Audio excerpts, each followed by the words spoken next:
Innal hamdalillah hamdan katsiran thayyiban mubarakan fihi kama yuhibbu rabbuna wa yarda. Asyhadu an la ilaha illallah wahdahu la syarikalah wa asyhadu anna Muhammadan abduhu wa rasuluhu la nabiyya ba'dah.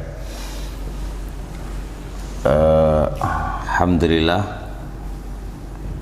Allah mudahkan kita untuk bertemu kembali di majelis yang mulia ini, dan ini masih di bulan Syawal ya. Kita berdoa kepada Allah semoga amalan-amalan kita di bulan Ramadan diterima oleh Allah Subhanahu wa taala, dan semoga Allah memberikan umur yang panjang, bisa kembali ke bulan Ramadan lagi, dan kami ucapkan mohon maaf lahir dan batin. Apa lahir batin ya Pak ya? Lahir dan batin Pak ya. Baik.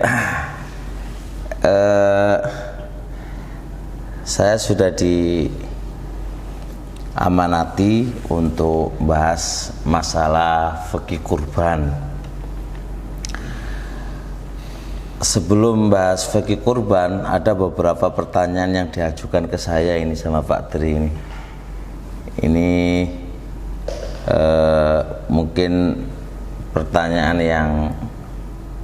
yang beredar atau bagaimana, atau mungkin jamaah yang lain yang punya pertanyaan, monggo. Pertanyaan yang pertama yang diajukan ke saya ini adalah tabungan kurban. Tabungan kurban. Maksud daripada pertanyaan kayaknya itu berarti seseorang itu nabung, gitu Pak ya? Dari teman Alija. Oh gitu ya, oh gitu. Oh gitu dari Alija ini. Jadi seorang itu nabung untuk berkurban. Nah pertanyaannya ini boleh atau tidak?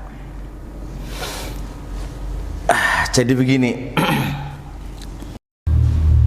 itu hanya sekedar sebab, ada akibat.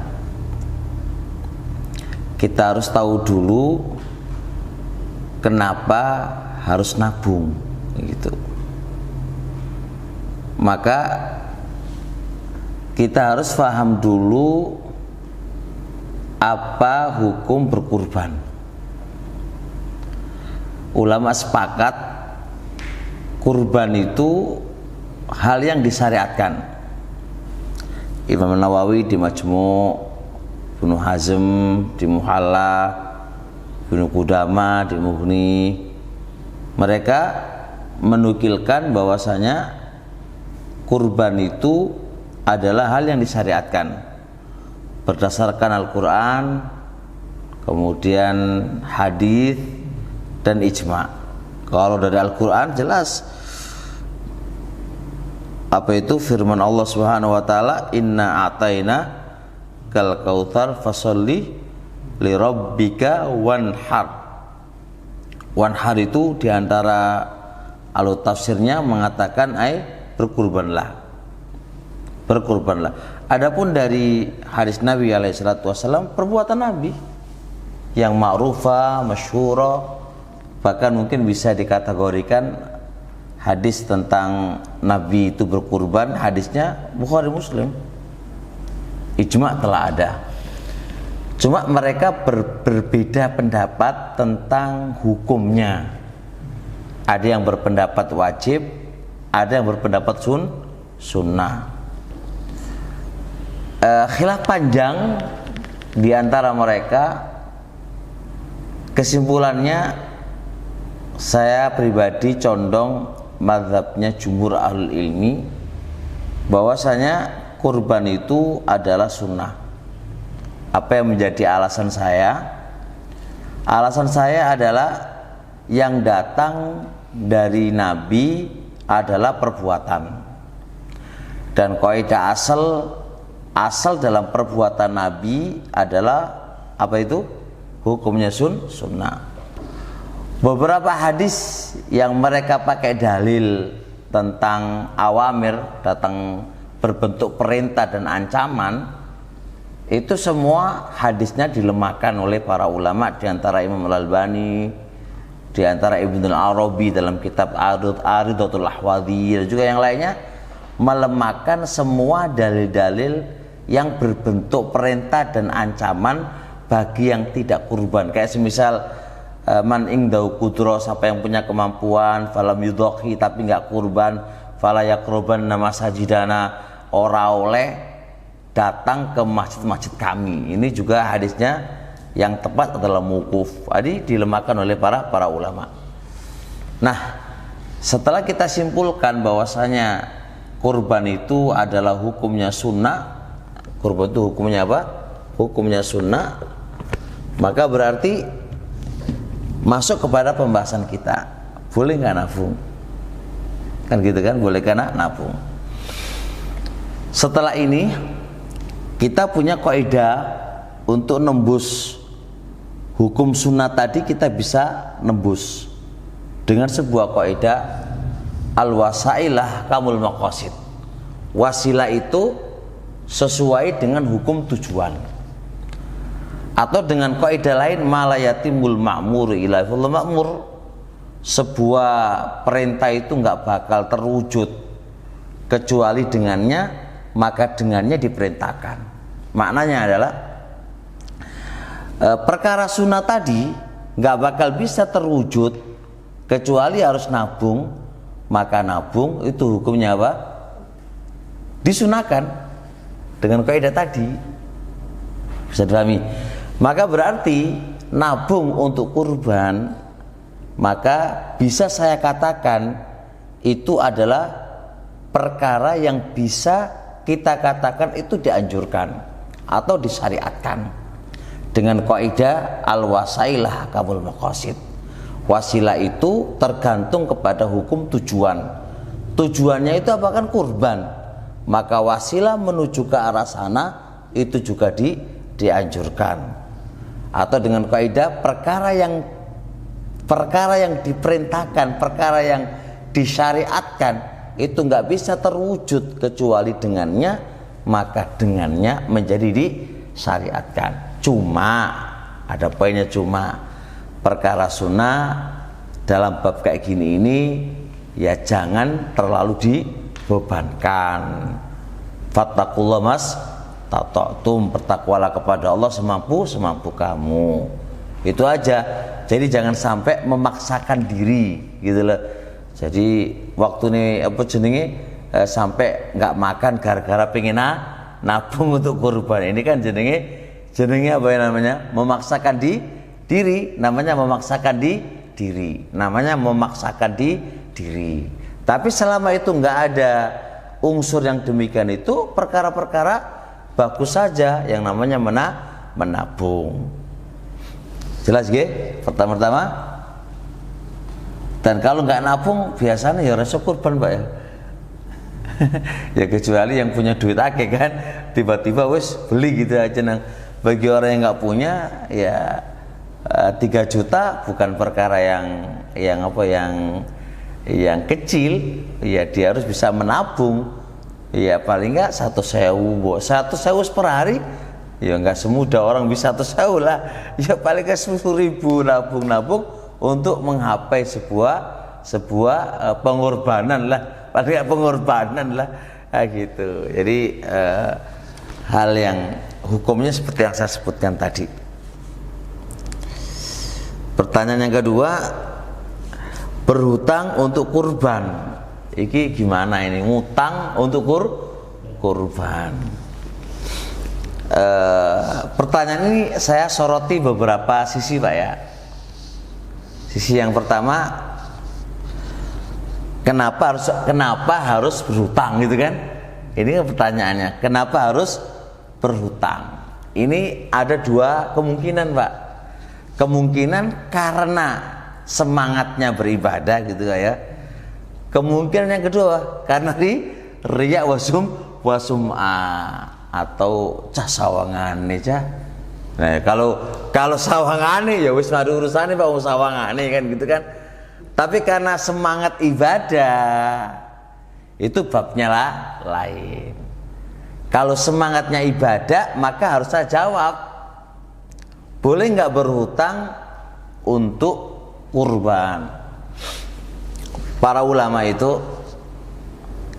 ada perselisihan di antara mereka, Pak. Ada yang bilang nggak membolehkan, ada yang bilang membolehkan. Alasan mereka yang mengatakan itu boleh, iki lo ibadah. Dari Imam Ahmad, perkara ibadah itu pasti dibantu oleh Allah. Jadi utang-utang nggak, malah disyariatkan utang karena urusan ibadah akan diganti oleh Allah. Pendapat yang lain gak oleh. Oh ibadah kok ngutang itu jenenge apa? Memberatkan diri. Nah, dari pendapat ini aku condong pendapatnya Syekh Ibnu Utsaimin. Ini pendapat bagus banget. Pertama, dilihat dulu. Kalau dia tidak keberatan di dalam menyauri, dalam apa? Menyaur ya, dalam membayar itu nggak keberatan, maka itu bagus. Syekhul Islam dalam kitab Majmu' Fatawa ditanya, hal yastaqridu lil udhiyah, apakah boleh ngutang untuk kurban? Qal in wafa, kalau dia bisa bayarnya maka fahasan itu bagus. Artinya kapan seseorang itu bisa terkategorikan bayar, ya kullu nafsin ala nafsi basira, kembali ke dirinya. Kan dia pasti punya kalkulasi kan, kira-kira aku sembayar apa ora gitu kan. Ya di antara kalkulasinya dia mungkin sebagai pegawai negeri atau perusahaan yang setiap bulannya ada gaji. Ya ini gak apa-apa dia utang, karena insya Allah kalau sehat Pak tetap boleh duit. Tapi bagi seseorang yang tidak ada gaji tetap, ya gaji tetap gitu, namanya gaji tetap, terkadang makan, terkadang nggak makan, terkadang Senin Kemis, ya ojo utang. Karena apa? Karena kita nggak tahu takdirnya Allah Subhanahu Wa Taala kan. Ujuk-ujuk Anda hutang 3-4 juta misal contoh, kemudian ditagih, terus duit nggak ada, malah kata Muhammadin tujuan ibadah supaya qurba ilallah tambah tenang, ditagih utang tambah mumet urusannya gitu kan.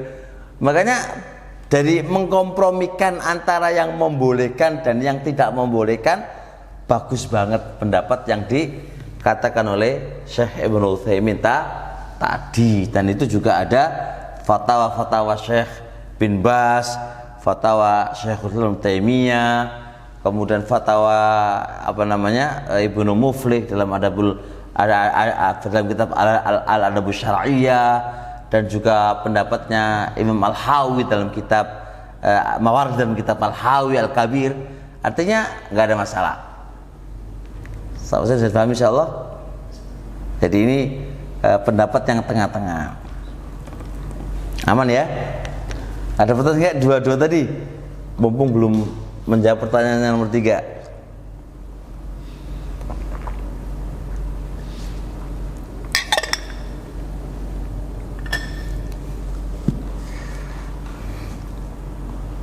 Berarti hukumnya boleh ya? Dirinci Pak. Ya iso uga jadi makro, kalau mokso-mokso iso uga malah apik. Jadi tinggal kondisi masing-masing orang. Kondisi masing-masing orang. Tapi jangan sampai salah kaprah. Salah kaprah patungan kambing satu, patungan wong akeh iku ya ora genah iku. Ibadah iku ora kok mek penting ono kambingi. Ibadah itu butuh contoh dan aturan dari Nabi alaihissalatu wassalam. Kalau ibadah itu yang penting muncul kambingi yo terserah, mau iuran 100.000-an kali orang 30 kan 3 juta Pak. Tapi kan permasalahan kan ini kan orang no contoh. Terus ini sopo kambing ini kan? Masa satu kambing miliknya orang apa? 30 lah. Contohnya sopo Pak? Kambing itu harus dimiliki oleh satu orang. Jadi jangan sampai memaksakan diri untuk kurban sehingga membuat hal-hal yang tidak ada syariat dari Nabi Yuna alaihi salatu wassalam. Tetap seorang muslim harus meyakini khairul hadiyatu Muhammadin, sebaik-baik petunjuk adalah petunjuknya Nabi alaihi salatu wassalam. Ya. Nah, biasanya di sekolahan, biasanya di beberapa ya tempat-tempat begitu, biasa begitu. Tapi itu mboten angsal. Artinya ya kalau memang kan biasanya ini Pak, ayo memakmurkan masjid dengan apa? Kurban. Biar kurbannya ketok apa? Ketok akeh lah niku lho masalah. Oh cukup ketok akeh tapi apa? Ana contone apa ora? Ana contone apa ora? Jelas ya? Pertanyaan yang nomor 3 ya. Kalau sapi memang ada dalilnya Pak, 7. Tapi ada beberapa riwayat 10. Tapi riwayat 10 itu dilemahkan oleh Ibnu Hajar, oleh Ibnu Rajab dan para imam. Yang sahih dari Nabi riwayatnya Bukhari Muslim 7. Sapi 7. Onta 7 orang. Boleh soal iku sono dalile. Tapi kalau kambing tidak. Tapi jangan salah paham, Nabi Yuna alaihi salatu wassalam itu pernah berkurban 1 kambing. Ini dariku dan ini dariku dan dari keluargaku dan dari umatku. Mereka bilang, nih 1 kambing untuk jutaan orang ini. Ya ora. Berarti boleh, alasannya begitu. Ini kalau kita katakan nikmat dalilnya papi pol, tapi pendalilannya mboten pas. Jadi butuh dibedakan. Ada yang namanya syirkah pemilikan dan ada yang namanya syirkah pembagian pahala. Yang dimaksudkan oleh Nabi alaihi salatu wassalam itu adalah pembagian pahala. Ini kurbanku dan kurban keluargaku dan kurban kaum muslimin. Maksudnya Nabi Yuna alaihi salatu wassalam itu membagi pahala, bukan membagi hak milik. Hak milik kambing harus dimiliki oleh 1 orang. 1 orang bagi kepada kerabat dan keluarganya nggak ada masalah, tapi jangan dimiliki oleh banyak orang. Bisa dipahami ya? Ada yang namanya pembagian hak milik dan ada pembagian pahala. Kalau pembagian hak milik kayak di urunan 100.000-an itu apa? Hak memiliki apa? 100.000 dengan alasan begini Pak. Kalau nanti ke sirot paling enggak aku iso gandoli apa sikile apa jenenge arane urun 100.000 kan saya iso gandoli lah iso terbang ke apa jenenge kambing iku teko ndi teko cerita dari mana? Hadis tentang keutamaan kurban tidak ada. Ibnul Arabi dalam kitab Arudul Ahwadi dan Syekh Mubil dalam beberapa majelis beliau mengatakan lam tasbut ahadits, lam yasbut hadisun qattu fi fadlil udhiyah. Tidak ada satupun hadis yang sahih yang membahas tentang keutamaan kurban, enggak ada. Keutamaan kurban enggak ada, Pak. Yang ada kurban itu hanya perbuatan Nabi alaihi salatu wasallam. Adapun keutamaan bisa begini semuanya enggak ada yang sahih menurut Imam Ibnul Arabi dalam kitab Arudul Hadis dan juga ucapan Syekh Mubil dalam beberapa pelajaran-pelajaran yang kami hadir di majelis beliaunya. Apalagi iso menerbangkan apa ketika di sirot enak tenan. Dari mana itu kan terkadang cerita-cerita kayak gitu itu yang tidak ada asal usulnya. Padahal seorang muslim itu harus tahari, harus nggak sembarang terima ceritanya orang kan, gitu kan. Harus dicari bener nggak cerita ini, ada nggak asbab, ada nggak sanadnya sahih atau tidak. Seharusnya kan begitu.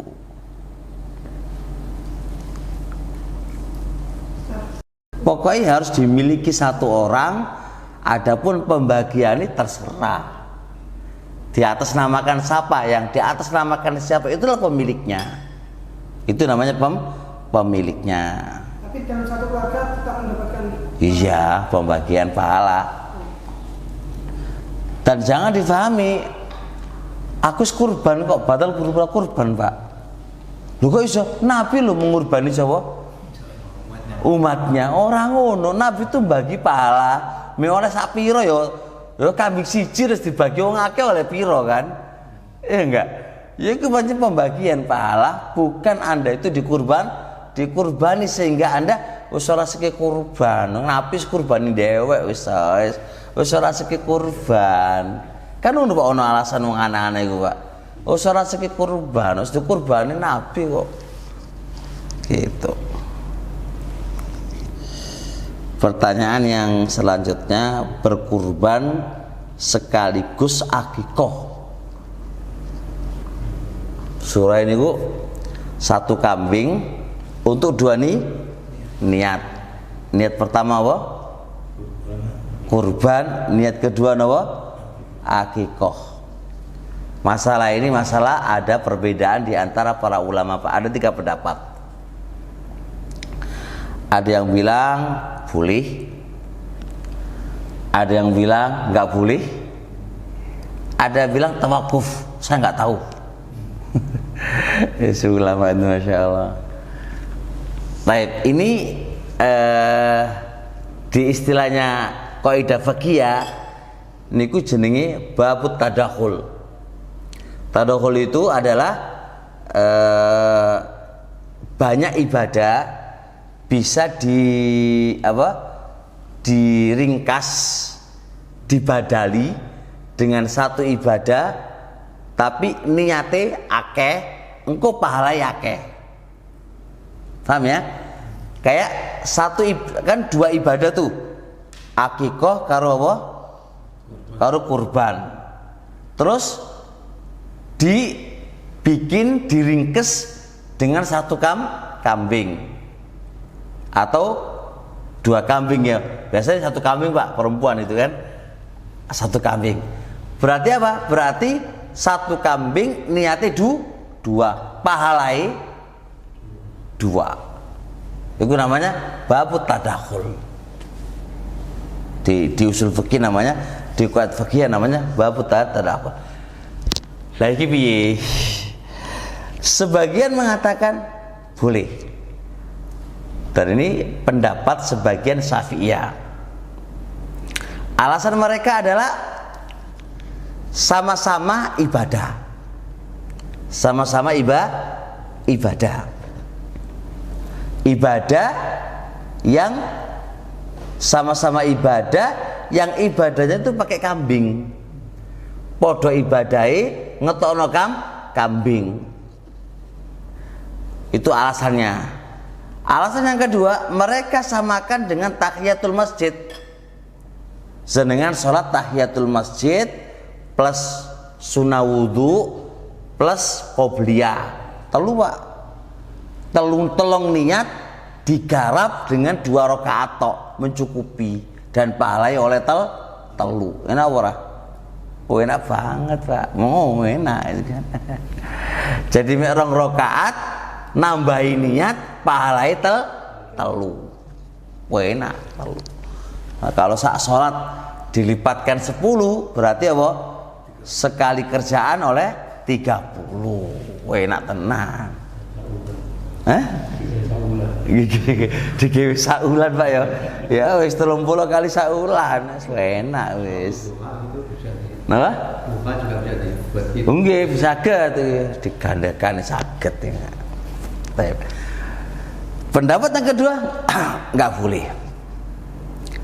nggak boleh pasti ada alasan dan argumentasinya.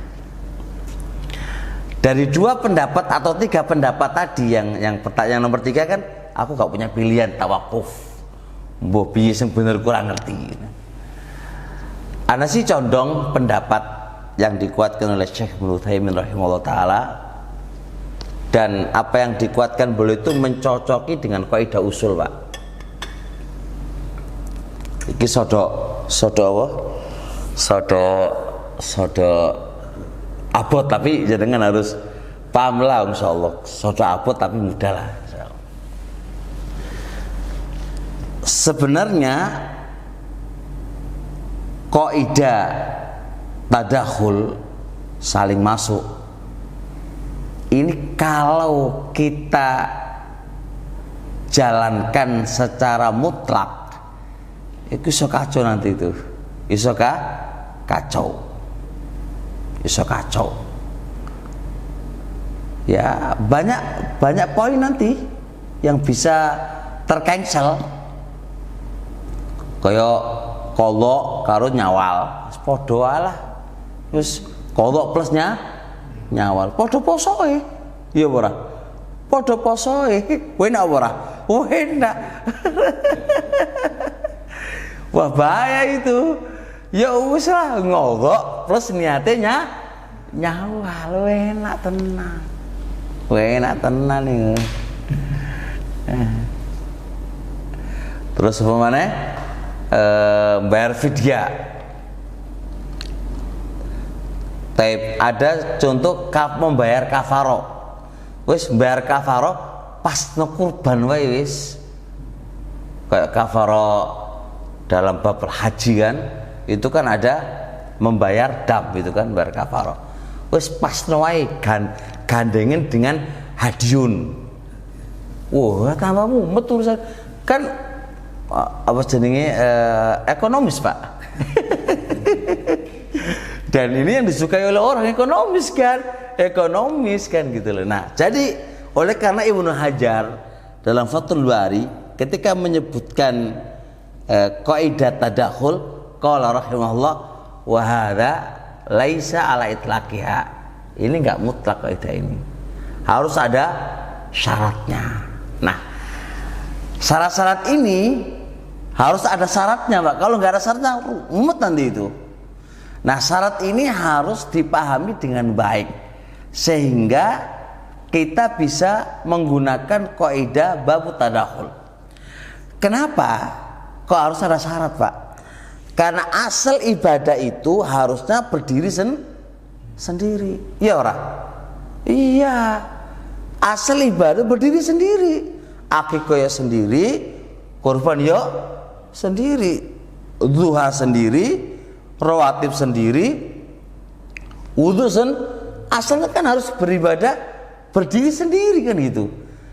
Ketika kaidah asal ibadah itu dijalankan harus secara sendiri-sendiri, tiba-tiba ada kaidah bab tadakhul. Nanti kalau kita katakan mutlak, ya berarti bisa nabrak kaidah asal tadi. Nah, supaya nggak nabrak kaidah asal, maka tadakhul harus diikat dengan kaidah. Kaidah pertama, saya nggak mungkin bahas semua kaidah di sini, Pak, karena kaidah ini ada 8 syarat. Saya sebutkan satu aja ya, karena berkaitan dengan bab pertanyaan.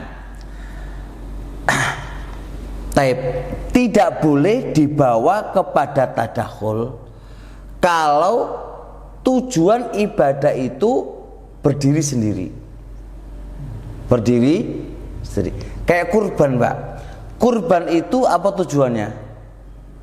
Fidaun nafsi, menebus dirinya. Kan itu kan, Pak. Tapi kalau apa? Kalau akikah, apa masalahnya? Menebus untuk anak. Padahal kan beda tujuan kan? Beda tujuan. Kalau beda tujuan lalu digabung jadi satu, terus piye? Wong beda tujuan. Kayak nyambung. Kayak nyawal karo qadha. Qadha lah sendiri apa qadha itu? Nyauri utang. nyawal dhewe. Lah kok iso nyauri utang digabung karo nyawal, iki lah gak nyambung. Nah, beda dengan sholat tahiyatul masjid. Beda. Kalau tahiyatul masjid boleh digabung, Pak. Kenapa? Karena intinya penamaan tahiyatul masjid itu nggak ada dalam hadis. Intinya kan sholat 2 rakaat. Maka tujuan memuliakan masjid itu bisa dari sholat yang lain. Contoh, Anda sholat duha, niat Anda duha kan gitu Pak ya. Tapi duhai Anda, kalau Anda lakukan di masjid, secara otomatis sudah memuliakan masjid. Anda sholat rawatib, niatnya jenengan apa? Sholat rawatib. Tapi Anda lakukan di masjid, secara otomatis Anda sudah apa? Memuliakan ini masih bisa menyambung. Jadi jangan dikiaskan tahiyatul masjid dengan apa?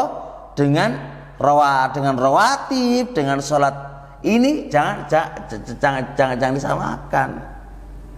Jangan disamakan. Ini beda jalur. Beda jalur.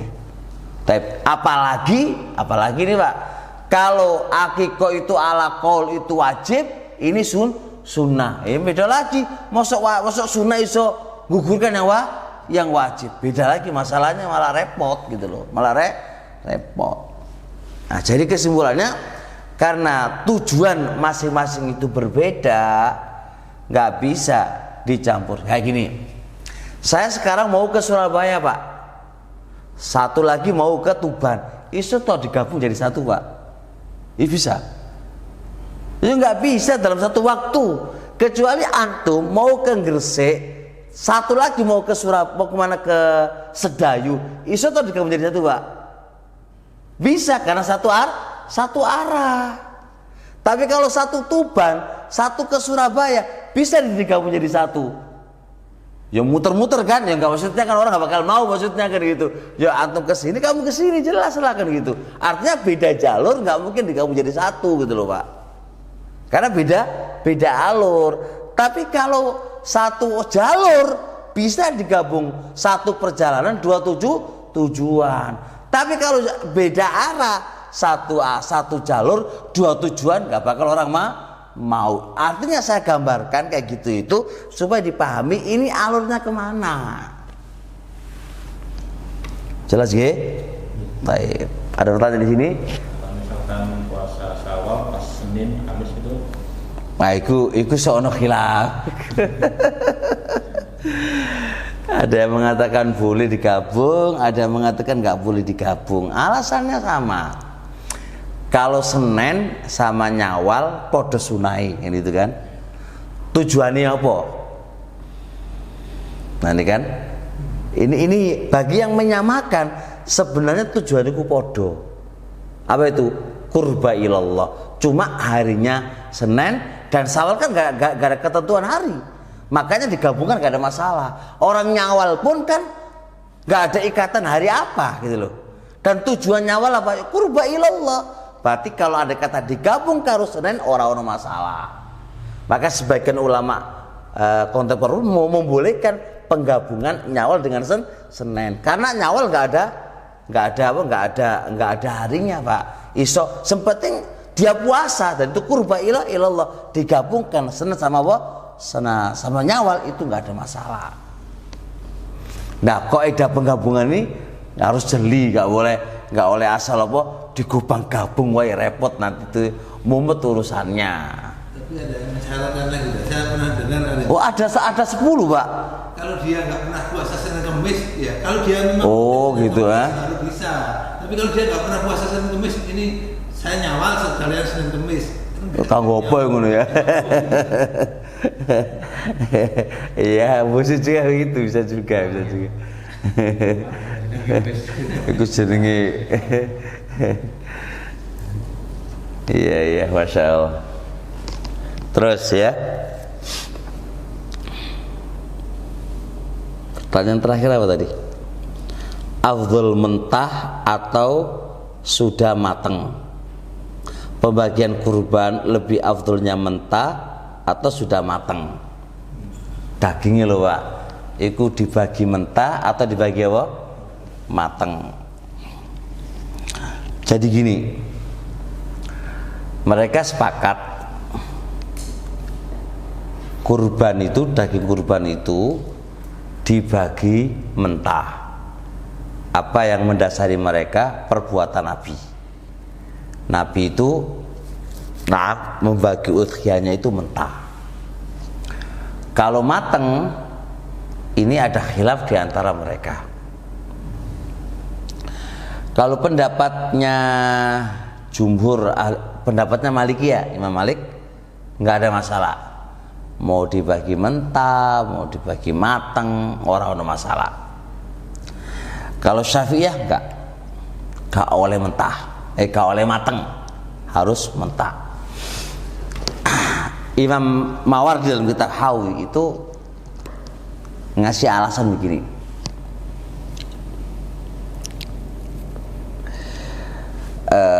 Kenapa kok nggak dianjurkan mateng? Kalau mateng beda dengan mentah. Yo teman-teman, maksudnya beda di dalam kesukaannya. Kalau sudah mateng kan nggak selera, kan nggak mesti selera bumbunya. Kalau aku yang masak, sedangkan tujuan kurban kan menyenangkan orang miskin dan orang fakir. Nah sengkata aku semasak kan belum mesti dia suka.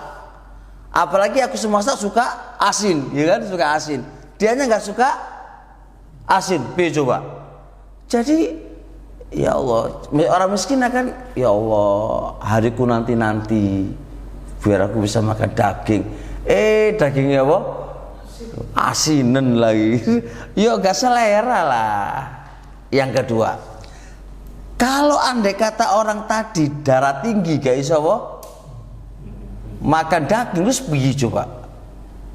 Lah lapar dia kan. Maka lebih bagusnya adalah apa? Daging mentah. Dia bisa mau dia jual, mau dia apa? Kan terserah dia. Paham artinya? Artinya kebebasan di dalam memilih itu terserah orang yang dikasih. Gitu loh. Tapi kalau mentah nggak bisa. Kalau mentah bertahan berapa menit Pak? Berapa hari ya? Ya paling sehari tok, ya kan? Diinget ya? Diinget pesan-pesannya apa? Kalau dimasak ya kebalikan. Enggak, Kalau dimasak. Ya kalau dimasak terus kalau udah lebih sehari itu namanya apa? Dihangatkan. Kan jadi nggak enak. Tapi kalau ada kata mentah kan bisa setahun-tahun ya. Saya juga sampai setahun kadang-kadang. Sekulkas saja kan sampai setahun kan itu. Kan orang miskin kan ya kan kalau makan hari itu kan belenek. Tahu belenek ya? Udah lihat daging sudah nggak mau makan lagi kan. Terus kalau sudah jadi apa? Jadi matang terus gimana caranya? Nggak bisa. Ketika itu dijadikan mentah ya kan bisa kapan sesuka dia, mau kapan dia masak. Nah jadi barakallahu fiik, kalau ditanya afdholiyahnya saya lebih condong pendapat Syafi'iyah karena poin-poin yang saya sebutkan tadi. Ditambah itu perbuatan Nabi, tapi jangan dikiaskan dengan zakat fitrah loh Pak ya. Zakat fitrah ya mendingan duit daripada daripada beras. Ya, jangan daging kok zakat fitrah kok. Zakat fitrah ya mendingan dikei duit daripada, ini babnya beda. Kalau zakat fitrah, tujuan fitrah itu apa? Ughnuhum, kayakan mereka, cukupkan mereka untuk makanan pokok supaya hari itu mereka tidak mengemis atau yang lain. Mereka cukupkan dengan zakat fitrah itu untuk makan. Paham? Itu intinya. Tapi kalau kamu kasih duit, pertanyaannya ya apakah mereka beli beras atau beli rokok? Malah kacau nanti itu, bisa beli rokok, bisa beli pulsa, beli apa? Terkadang orang kan nggak makan nggak apa-apa, yang penting rokokan, yang penting pulsa internetan. Yang penting kan poin gak sesuai dengan tujuan dong. Jadi jangan disamakan dengan bab ini dengan bab zakat fitrah. Jangan disamakan. Jelas ya? Jangan disamakan. Apa lagi Pak pertanyaan tadi? Kaleng. Ya apa iki sini? Perihal daging kurban, kalengan, kornet, apa iki dendeng dan sang semisal. Sama aja sudah kejawab Pak. Maksudnya mateng itu bisa berbentuk apa? Dendeng, bisa berbentuk apa? Kornet. Kornet itu kayak apa Pak? Kornet itu yang di kaleng itu, tapi nggak sudah dicatat. Iya, sama aja. Jadi saya katakan bukannya tidak sah. Kita pembahasannya afdoliyanya adalah yang mentah, nggak perlu dikaleng, kecuali gini Pak, kecuali kayak di beberapa Jakarta itu, di Jakarta kayaknya itu ya, itu dimasukkan kaleng kayaknya, itu diawetkan di kaleng itu karena ada kecuali kalau ada masalah, karena masalahnya kaidahnya begini, hukum asalnya adalah afdolnya mentah. Dan afdolnya pakai mentah ini berarti apa? Jikalau memang dimatangkan, diletakkan di kaleng atau yang lain, itu mendatangkan masalah yang lebih besar, maka yang awalnya itu afdol kalah dengan adanya plus yang ada di kaleng-kaleng tadi. Jadi kaidah ini al-fadil al-mafdul qad yakunu afdol. Yang awalnya itu kurang afdol terkadang melebihi, bisa menjadi lebih afdol daripada yang afdol. Kapan? Ketika ada qarain, ada penguat yang bisa menguatkan. Contoh sekarang ini, mencari ilmu itu adalah ibadah yang paling afdol. Enggak ada ibadah yang paling afdol kecuali mencari ilmu. Jelas ya? Terus ada tamu Pak. Berarti kan kalau hitung-hitungannya nyambut tamu, nemani tamu, bukan nyambut ya, nemani Pak, nemani tamu. Nemani tamu sampai jenengan gak belajar, gak murojaah, itu kan kurang afdol. Enggak begitu, ya kan? Ya jelas. Tapi ketika tamu tadi Pak sudah 10 tahun gak ketemu sama antum, ya kan? Dan dia berharap ketemu sama antum, dan dia pun besok sudah akan pulang ke kampungnya, Anda ketemunya semalam mentok. Maka kan gitu, awalnya kurang afdol karena korina tadi yang menjadikan naik itu lebih afdol daripada belajar. Nah kadang-kadang kita ini nggak paham Pak, jadi terlalu kaku dalam memahami fikih. Enggak lah, opo ya tetap belajar lebih afdol. Ya beda babnya, beda babnya. Contoh sekarang ada istrimu, belajar lebih afdol, tapi istrimu itu butuh dipijet gitu kan. Butuh apa kan?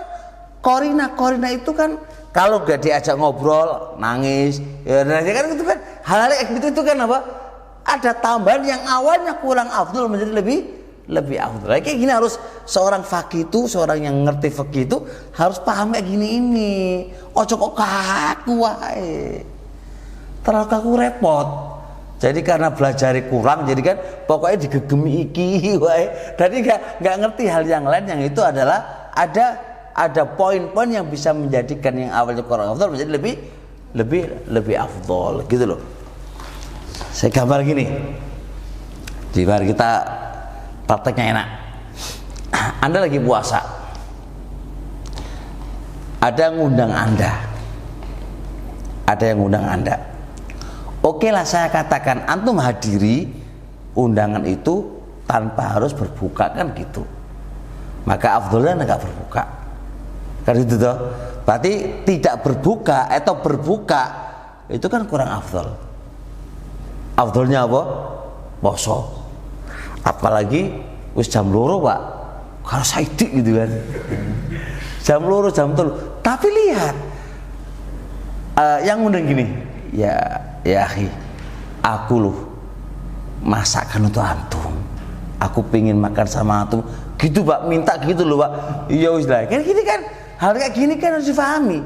Enggak, kalau saya itu ya akhi, dia lo mengharap sama ente supaya makan, nggak pernah ketemu, bahkan dia masakan untuk anda, amat bahagia kalau makan bareng-bareng. Yang lama itu temen akrab yang dulu nggak pernah, kan begitu kan harus dipahami. Nah, ketika dia minta dan mengharap supaya kamu itu makan, berbuka itu lebih afdol. Yang awalnya adalah kurang afdol, tapi dengan menyenangkan hatinya dia dan paling tidak menghibur hatinya dia. Bahkan aku sedih loh kalau kamu nggak makan, itu kan itu ada tambahan plus yang menjadikan awalnya kurang afdol menjadi lebih afdol daripada puas. Mana iso poso lah, dan insya Allah tulis niat anda puasa, dan sampai itu juga Allah akan tulis pahala. Nah, jadi ojo kaku banget sih gitu kan, gak gitu ya, kaku banget ya gitu, terlalu kaku. Agama lo orang oleh kaku lah, nyantai wae gitu loh. Pun selesai Pak ya, habis. Ada pertanyaan lagi? Sudah 1 jam gini, hampir 1 jam ya. Iya, pertanyaan lagi monggo. Wajib bermadhab juga, jadi sudah mulai kita juga jawab. Oke, terus beberapa hal yang juga sudah saya ya, tapi pakai buku ilmiah Pak, jadi nggak menyudutkan kemana-mana, kita ngaji. Tep, monggo dilihat Pak ya. Subhanakallahumma wa bihamdika asyhadu an la ilaha illa anta astaghfiruka wa atubu ilaik. Assalamualaikum warahmatullahi wabarakatuh.